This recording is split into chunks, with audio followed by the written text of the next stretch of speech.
What's going on, guys? This is VinylicPuma, back with another Borderlands 3 video for you guys, and today I wanted to talk about 10 of what I think are among some of the best character skills in Borderlands 3. Now, rather than focus on just one character for this video, I figured I'd tackle what I think are some of the best skills across all 4 of the main Vault Hunters. And to make things fair, I'm going to include at least 2 skills per character, as otherwise, I'd probably just pick all of Moze's skill tree since Moze is my favorite this time around. Also, this video will only be focusing on traditional skills and will avoid action skills and their augments. So while I do like Flak's Unblinking Eye, it's not going to be on this list simply because it's an action skill augment, and not a traditional skill like Rage and Recover is.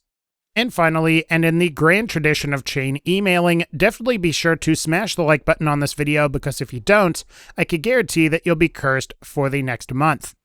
And of course, if you hate chain emailing, be sure to smash like to help end it and save the world once and for all. But now that you've smashed that like button, let's go ahead here and start with our number 10 entry, which is going to be Moze's Cloud of Lead skill. While there are other very impressive skills in the Bottomless Mag subtree like Redistribution, Some for the Road, and Forged, I think it's really the modest Cloud of Lead skill within Tier 1 that might just be the best skill in the entire tree. The main reason for this is that it's a skill you can virtually pick up with any Moze build and immediately see the benefit. However, and on top of that, the skill provides a small boost to the player's incendiary damage in addition to the ability to have your shots not consume ammo. At 5 out of 5, this bonus is every 4 shots, which basically takes a weapon with a magazine size of 20 and extends it to 25. Once you start adding some of the more powerful ammo regenerative skills in this subtree like Redistribution and Forge into the mix, you can literally fire for what seems like forever on high magazine weapons. It's especially effective with Vladoff assault rifles like you're seeing here, and let me know in the comments if you know what this particular assault rifle is. Ultimately, I think you'll agree that given Cloud of Lead's low requirements, decent bonuses, and great potential for enhancement from other skills within the Bottomless Mag subtree, that it's just a really great skill. After all, any Moze build can pick it up whether you decide to go for a grenade/splash type build, a super shield build, or even a full-on Bottomless Mag style build. Number 9. Zane's Death Follows Close. Now, it was a tough choice between this skill and Seeing Red.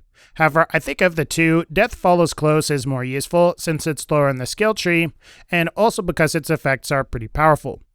After all, the ability to take any kill skill and extend its duration by 7 seconds while also boosting those same skill's effects by 25% is really useful.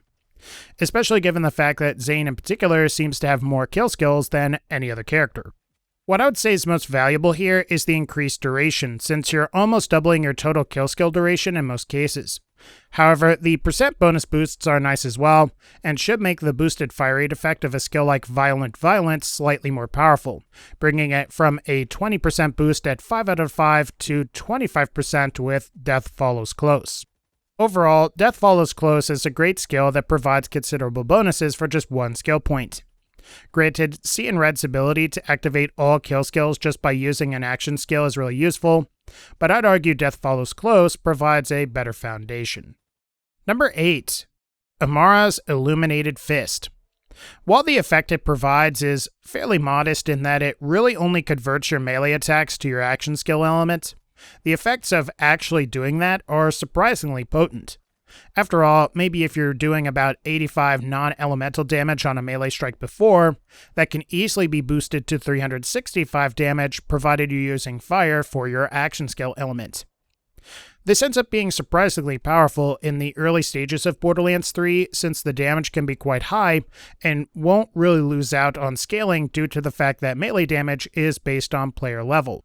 So unlike a lot of guns, which you'll eventually need to discard due to them being too weak, you'll never encounter this with the Illuminated Spirit skill, since whatever damage you deal is based on your current level. I also think it's fair to say that the Illuminated Fist skill is largely what makes melee Amara really viable. The ability to dash punch enemies with Blitz is really cool, but the ability to totally alter the type of damage you deal is extremely useful. After all, switching from fire to shock to corrosive in the skill tree menu can make you just as effective in taking down flesh-based enemies as you are taking down armored ones. In the end, and regardless of what kind of Amara build you decide to do, I'd highly recommend you pick this skill up. Even if you're not going a heavy melee route for Amara, I think you'll find the ability to do elemental damage through melee attacks can really come in handy. Number 7. Zane's double barrel skill. Though we've lost the ability to dual guns like we used to be able to with Salvador from Borderlands 2 or Nisha from the pre-sequel, the next closest thing we could do is with Zane's double barrel skill.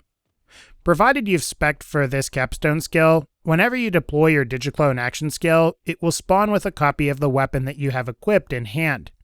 So if you have a rocket launcher in hand and activate the Digiclone with this skill, you'll have a clone that spawns wielding that precise weapon in question.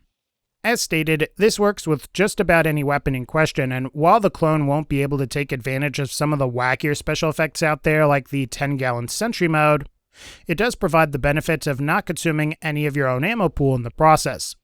Hence, you may find this works especially well with rocket launchers and snipers, which typically have lower ammo pools. After that, there's not really much else to this skill. It is the capstone for Zane's double agent tree, and thus it requires a lot of investment, but I'd say the skill point investment is worth it. After all, firing 2 of any one gun at the same time can yield some pretty devastating results. Number 6. Flak's Megavore.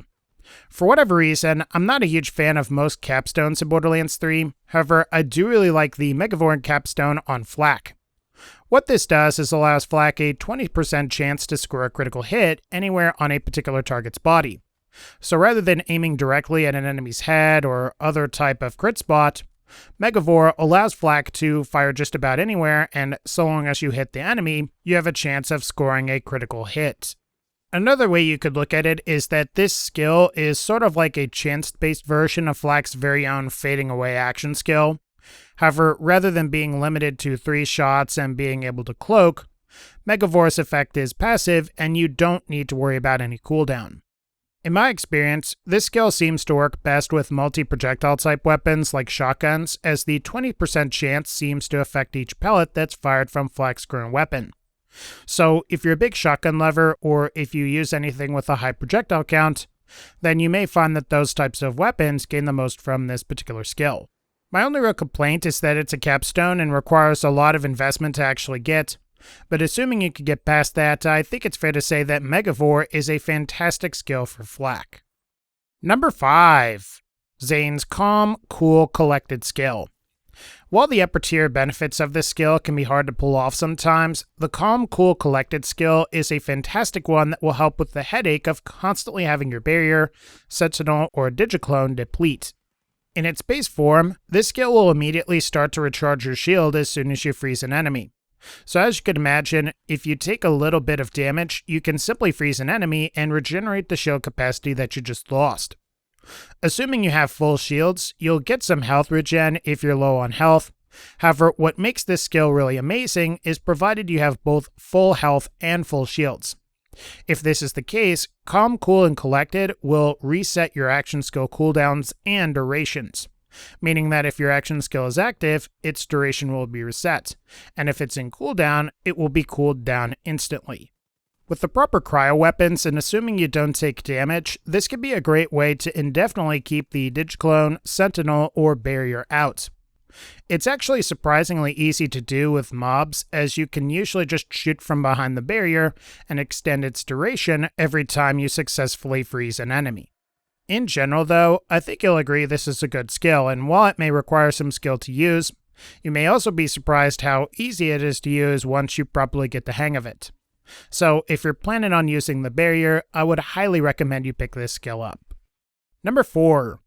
Moze's Pull the Holy Pin. Now, if I had the space, I'd probably include the Vampire and Means of Destruction skills on this list as well, but I'll go ahead and talk about all of these under the umbrella of the Pull the Holy Pin skill instead. For the uninitiated, this is a skill that will allow the grenades you throw to potentially perform criticals. This works on a chance-based system, meaning that when you throw a grenade or a grenade deals damage, that damage can be dealt as critical damage, and will roughly double the amount of damage you would deal normally. As you might guess, this tends to be most effective on grenades that could potentially hit more than once, which are grenades like the Nagata or Hex.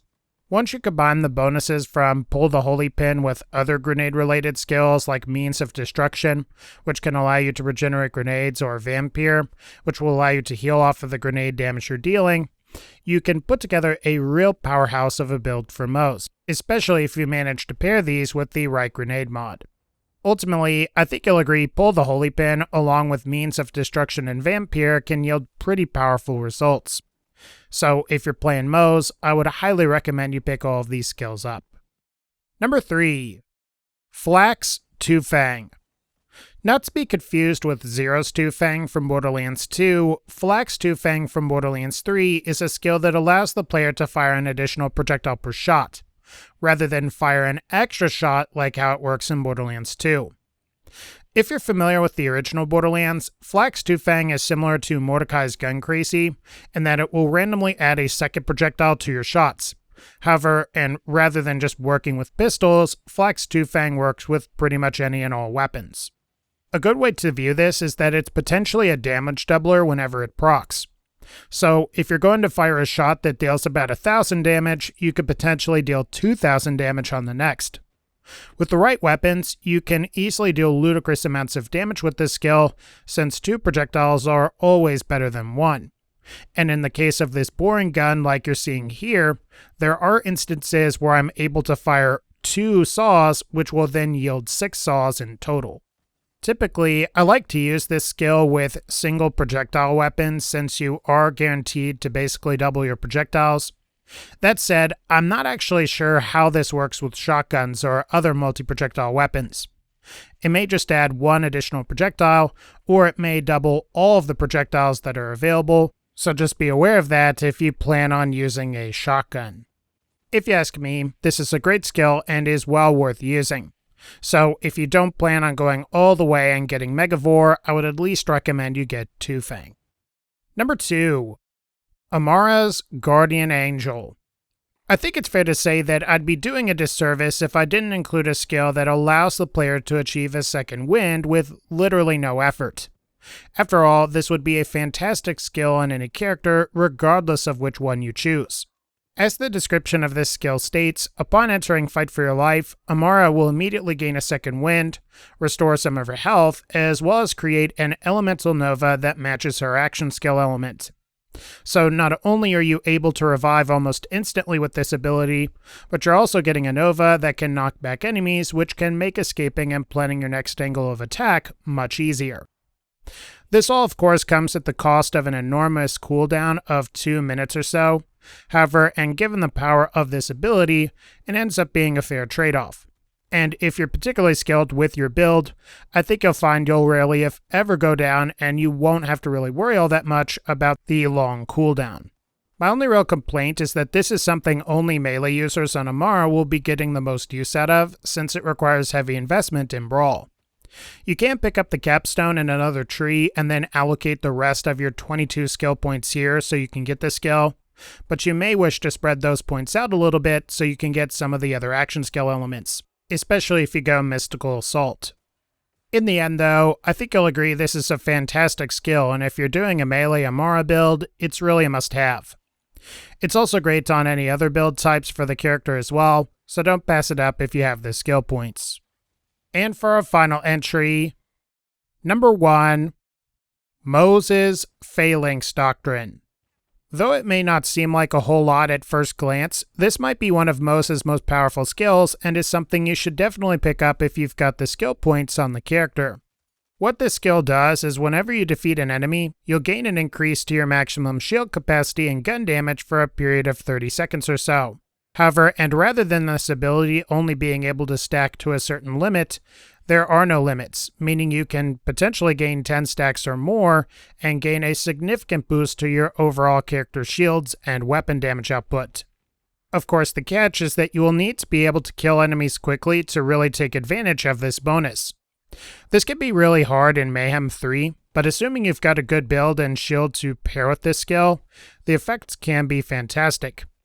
In particular, I like to pair Phalanx Doctrine with the Transformer, since any shock damage dealt to the shield will recharge the shield, and under the right conditions, you can easily reach around 40 to 50 and maybe even 60,000 capacity, which is pretty OP. Another great option is the Recharger, so I would highly recommend that if you're not really that crazy about the Transformer. At the end of the day, this is a fantastic skill on Moze, and while it does require a bit of skill to actually use, it can yield some pretty amazing results. After all, nothing is better than like 40,000 capacity at level 50. Alright guys, I think that's going to wrap up this particular video. If you enjoyed this video, definitely be sure to smash like, click the bell so you can be notified when I upload my next Borderlands video, and as always, and again, thank you all so much for supporting this channel. Take care, and I'll see you all in the next one.